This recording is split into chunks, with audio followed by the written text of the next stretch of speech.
Good morning, everyone. Let's start our Saturday Gita by the chapter class. So before the class, let's recite some Gita Dhyana.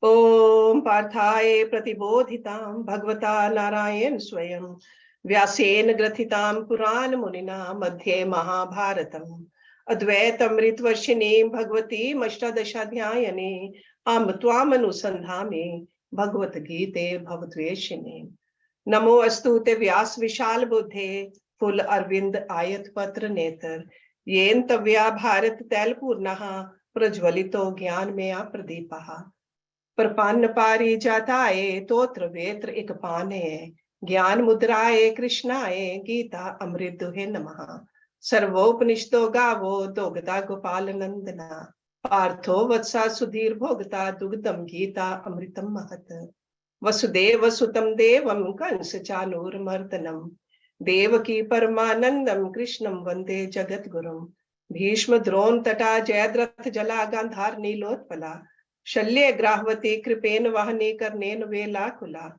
Ashwatthama विकर्ण घोर मकरा दुर्योधन अवर्तने सो तीर्णा खलु पांडवै run नदी के वर्तका केशवा पाराशर्य वत्सरोज अमलम गीता अर्थगंधोटकम नाना ख्यानक केसरम हरि कथा संबोधन अपोदितम लोके सज्जन षटपदै रह रह पे पिये मानम मुदा भूयाद भारत पंकजम कलिमल प्रध्वंसी न श्रेयसे मूकं करोति वाचालं पंगुं लंघ्यते गिरिं यत्कृपातमहं वन्दे परमानंद माधवम् यं ब्रह्म वरुण इंद्र रुद्र मरुतः स्तुन्वन्ति दिव्यस्तवे वेदै सांगपद क्रमोपनिषदै गायन्ति यं सामगा ध्यानवस्थित तद्गतेन मनसः पश्यन्ति यं योगिनो यस्यन्तं न विदुर सुर असुरगणा देवाय तस्मै नमः. Okay, we have gone through the first 3 chapters of Bhagavad Gita. We learned in the first chapter, Vishad Yoga, how Arjuna got so shaken up when he looked at the army on both sides. And he sat on the seat of the chariot and he told Lord Krishna, who's the charioteer of his chariot, that I'm not going to fight. Then the second chapter, Sankhya Yoga, Bhagavan Krishna, he gave him the highest level of knowledge, Sankhya Yoga. And in that chapter, he talked about the Atma, that Atma is eternal, imperishable. So the greatest knowledge of the knowledge, he gave it to Arjuna. So Arjuna said that if that is what I need to do, gain only the knowledge, why do I have to wage this war? So in the third chapter, that's the question he puts in there to Lord Krishna. That on one hand, you say the knowledge is better. The other hand, you say Karam is better. What should I do? Tell me exactly which path I should take. And that's what we saw in the third chapter, which is a Karam Yoga chapter. Lord Krishna propounded a revolutionary idea in the form of Karam Yoga. To Arjuna, it sounded like a novel intellectual theory cooked by Lord Krishna. And sometimes when a teacher is emphasizing a particular stage of self-development, chances are that the seeker may misunderstand the import of the words and conclude that partial path explained is the whole path. So in this chapter, Lord Krishna is going to tell him, sure, you are supposed to do the action, your duties, but don't forget the main gate to reach your ultimate goal is the gate of Gyan Yoga. So that's why this chapter's name is Gyan, Karam, Sanyas, Yoga. To Arjuna, Lord Krishna was only a friend. So in this chapter, for the first time, Shri Krishna is putting on a full divine apparel. It's like an aura of God descended upon the earth. So there is a strong recommendation of the path of knowledge in this chapter. That's what we'll say.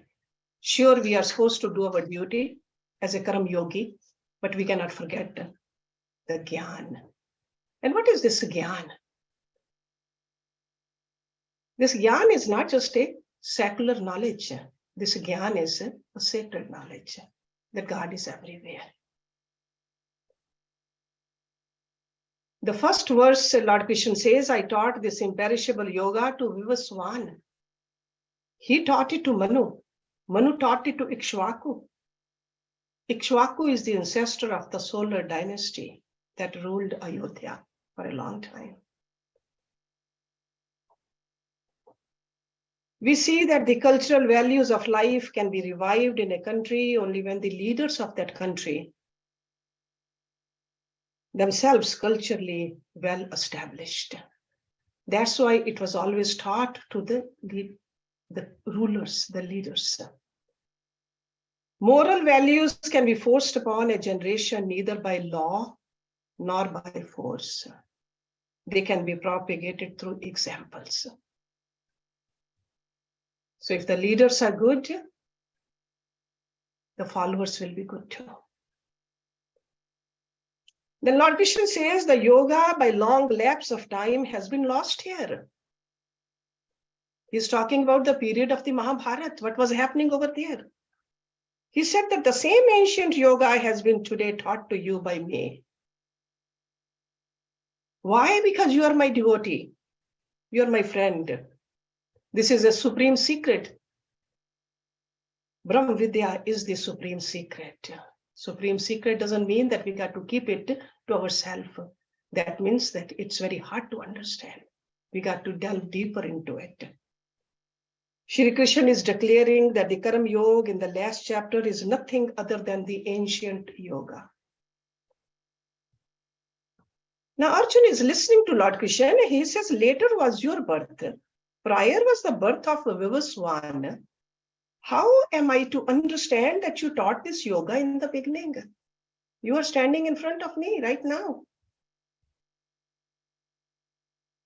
Lord Krishna says, many births of mine have passed as well as yours. Oh Arjuna, I know them all, but you know them not.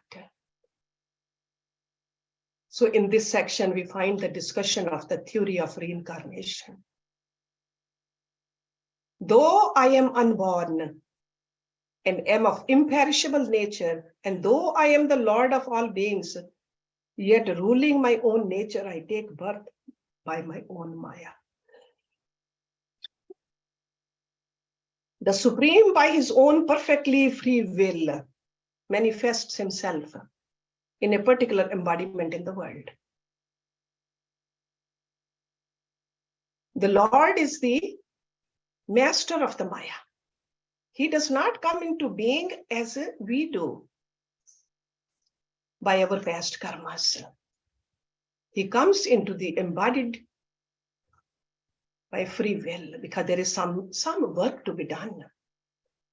Now the question is, when and for what purpose the infinite gets bound? He says, whenever there's a decay of righteousness and a rise of unrighteousness, then I manifest myself. For the protection of the good, for the destruction of the wicked, and establishment of righteousness. He says, I am born in every age. Come again and again. It is quite evident that the infinite cannot project itself forth unless there is some desire. That's what we were learning in Taittiriya Upanishad the other day. Divinest of all desires is indeed a selfless thirst to serve the world. But all the same, it is a desire.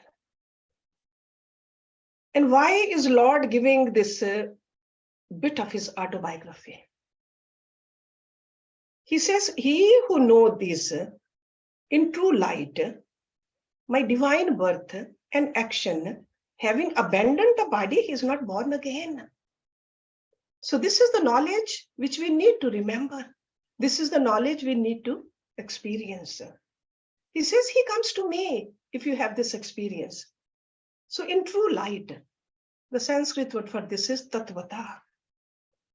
You experience subjectivity.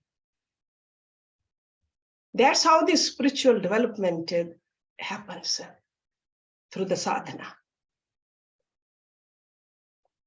The path of salvation is not one merely reasoned out by Lord Krishna to suit his present purpose, but it was walked even ancient times, he says. Freed from attachment, fear, and anger, absorbed in me, taking refuge in me, purified by the fire of knowledge, many have attained my being. So that means it's available to all of us. Only thing is, we got to do the sadhana. The entire path of self-development and the final goal that is to be reached have been indicated in this particular verse. And this is a verse number 10 of chapter number 4. Once this mental discipline is gained, absorbed in the idea of self-perfection, the seeker comes to take total refuge in this great victory. The mission of self-perfection becomes a passion for him. And the technique of self-development, remember, it has 3 measures. Because we need to perfect ourselves if we want to become one with the perfect. Number 1, the study of the scriptures at the feet of a master. Because that knowledge is needed, theoretical knowledge. Number 2, independent analysis of the truths by oneself in an attempt to understand their real import. Okay, first we have to hear it from a guru, then we have to churn it in our own mind. And the third part is the seeker's slow and steady attempt at balancing himself in a single pointed meditation. So these are the 3 levels of development. Let me say it again, because we are all students and we need to make sure that we are following this. Study of the scriptures at the feet of the master. Independent analysis of the truths by ourselves. Think it through. And the third is slowly and steadily make an attempt to walk that path also in a very balanced way. So the path of action is indicated in the first half of the first line. And the second half indicates the path of love. Taking refuge in nothing other than the Lord. That is path of love. Total surrender. And the path of knowledge is indicated in the second line. Remember that. The method of controlling the mind by the body is Karam Yoga.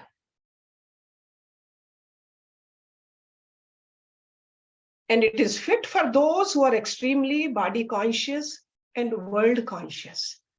Karam Yoga. Controlling the mind from the mind is the Bhakti Yoga. And it is conducive to those who are of the emotional temperament.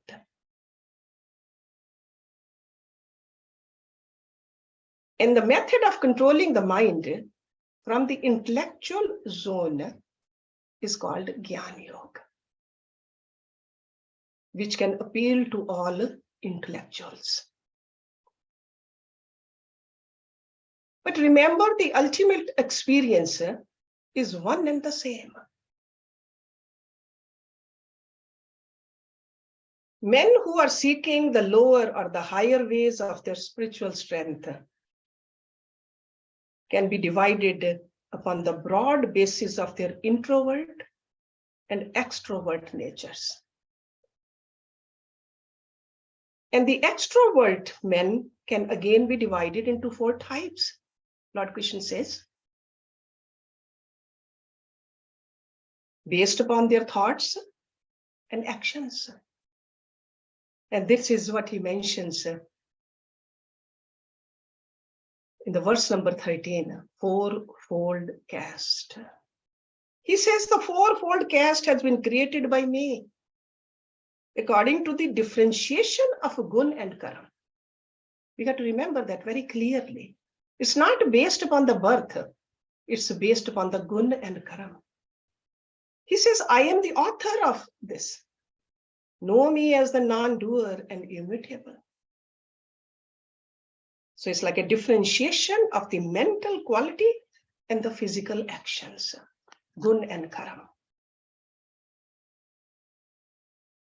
Then he tells Arjuna that actions do not taint me, nor I have any desire for the fruits of actions. And he says, he who knows me is not bound by his actions. Because we learned that in the last chapter, that taint or desire can come only to an ego, not to an Atma, not to the soul. Then he goes into what is action. What is inaction? Karam and akaram. Inaction is akaram. He says even the wise are deluded, but I'll teach you. I'll teach you the action, the nature of action, and also the inaction. By knowing that, you will be liberated from the evil of sansar. Evil of sansar means this coming and going from this sansar, the sansar chakra. The true nature of right action should be known. Also the forbidden action, which is called vikaram, and also the inaction, the akaram. These are the three technical terms over here in this chapter.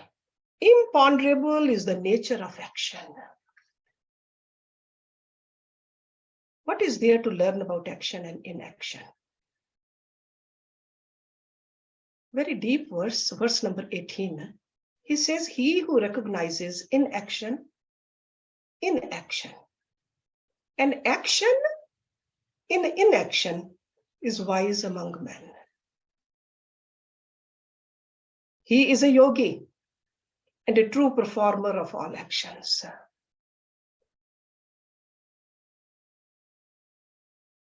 Sometimes there is a physical inaction.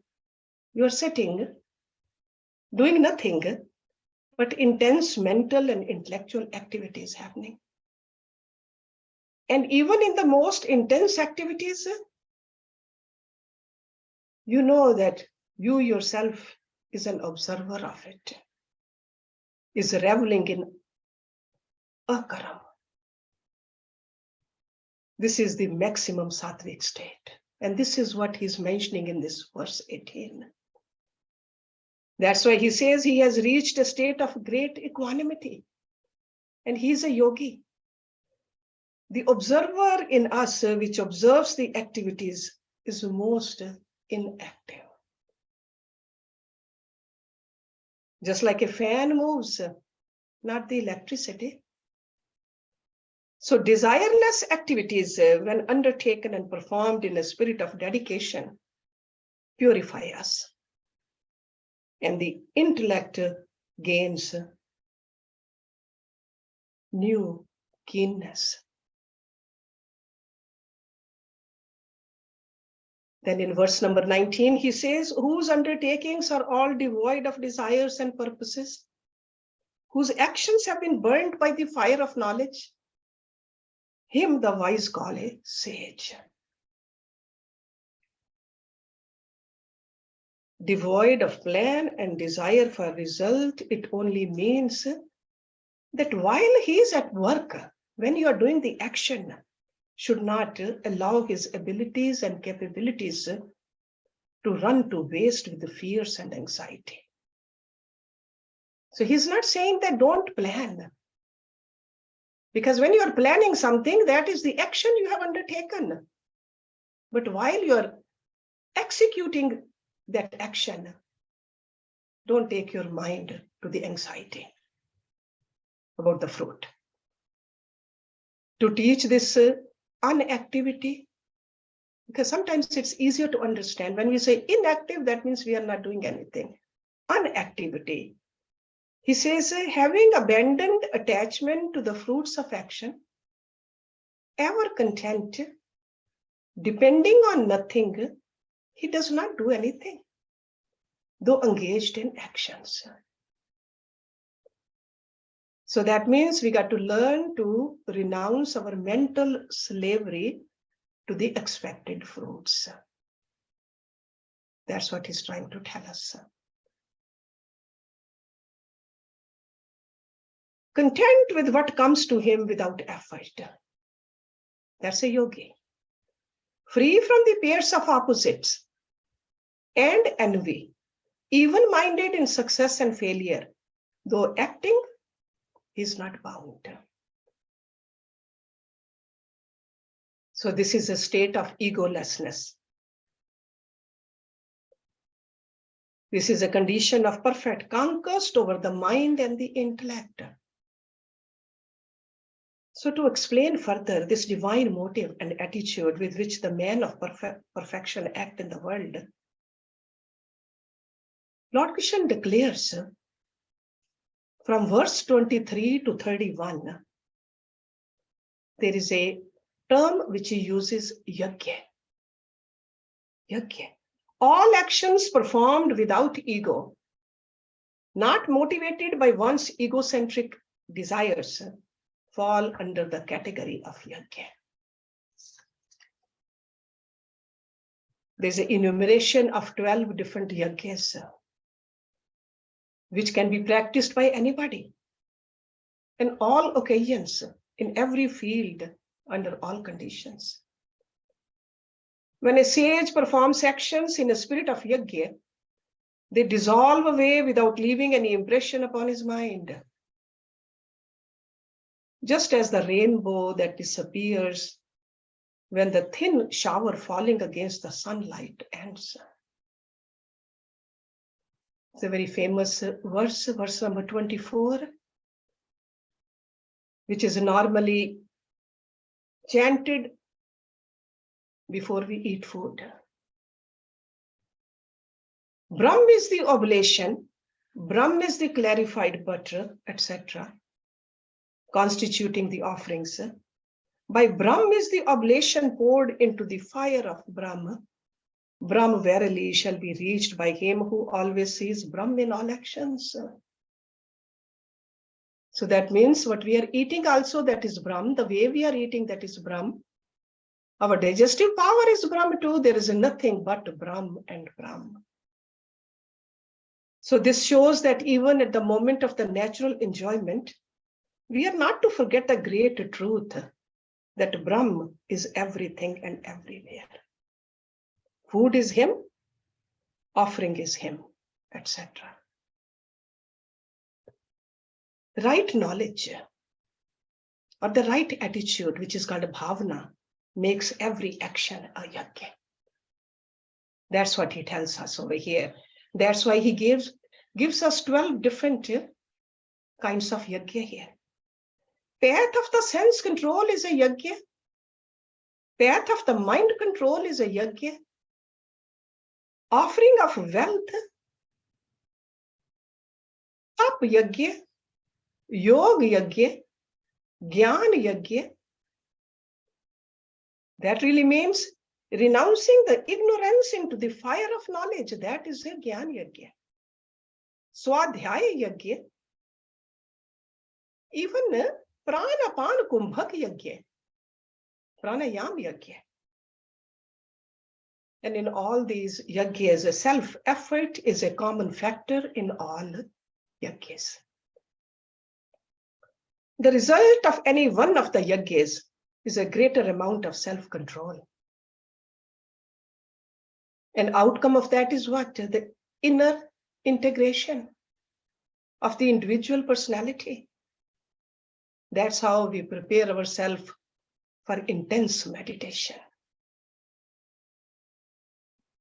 In verse number 33, he says, after mentioning all these different yajnas, superior is a knowledge sacrifice or Gyan yajna to the dravya yajna, that is sacrifice of the objects. All actions in their entirety culminate in knowledge. Gyan yajna is the noblest and divinest of all activities. Right knowledge ends in all karmas. We all know that ignorance causes desires. Desires are the seeds for all our actions. So by knowledge alone, we can really gain the fullest satisfaction.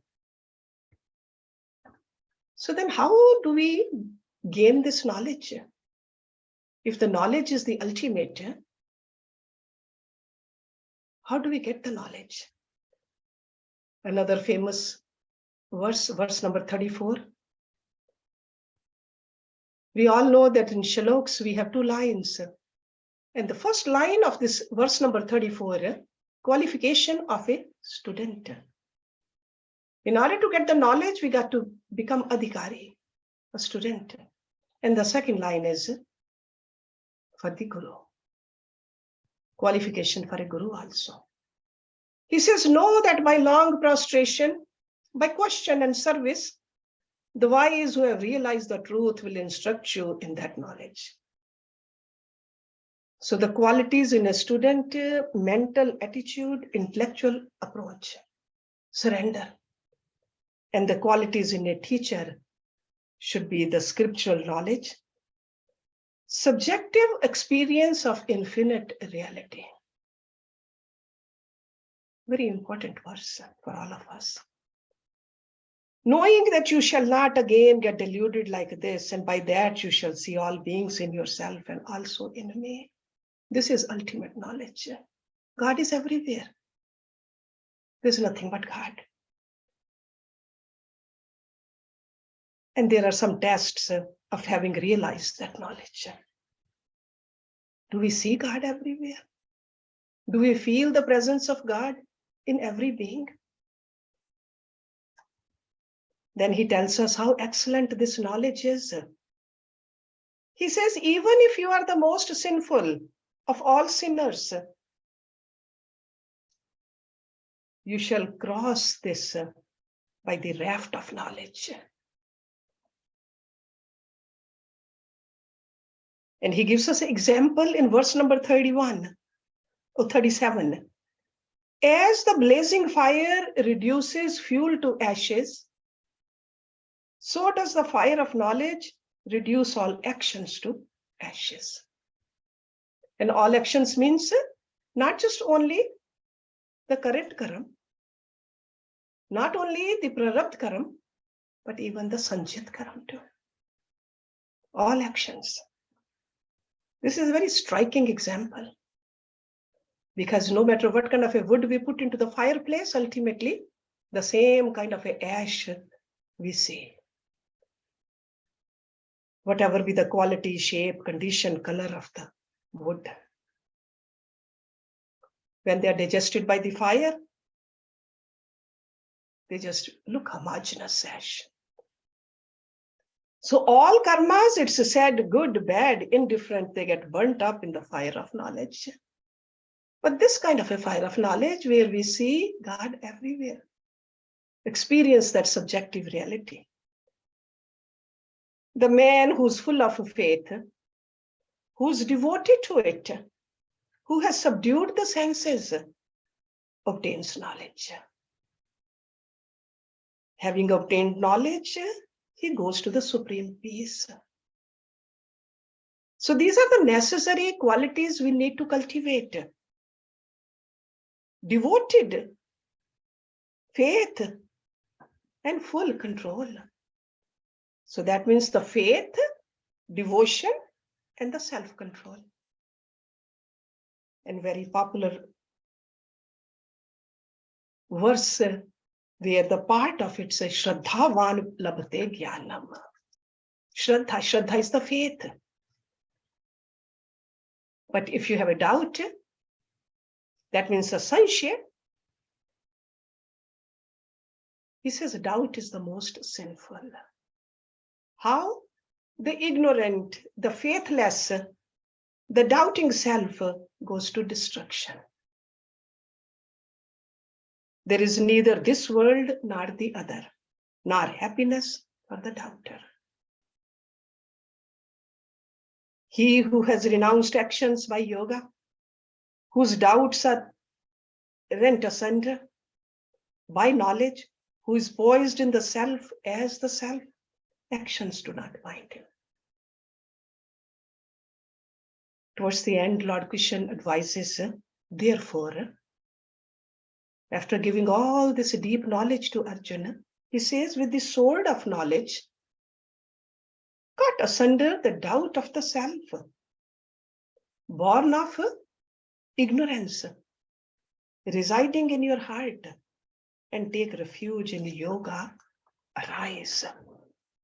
So he's telling him to get up because Arjuna was sitting down. So clearly he's telling him to do his duty as a Karam yogi. But push yourself to the next level with this kind of a knowledge, the Gyan. Make your action, every action, as a yajna. Offer it to God. Because God is everywhere, no place where God is not. So this is what he's teaching us in this chapter. So Gyan, Karam, Sanyas, Yoga. So we saw in the Karam Yoga, sure, he's telling us to do the action, do your duty faithfully, lovingly, selflessly. But he has added this element in this chapter with the help of all these different yogis also. Because all day long we do different actions, different duties we do, but never forget that particular part, the ultimate Gyan, the God everywhere. So this chapter has 42 verses. So we'll have some discussion also after this. Let me do the Shanti part first. Om Purnamada Purnamidam Purnat Purnamuchache Purnase Purnamadaye Purnameva Visheshyate. Om Shanti Shanti Shanti Om. Thank you very much.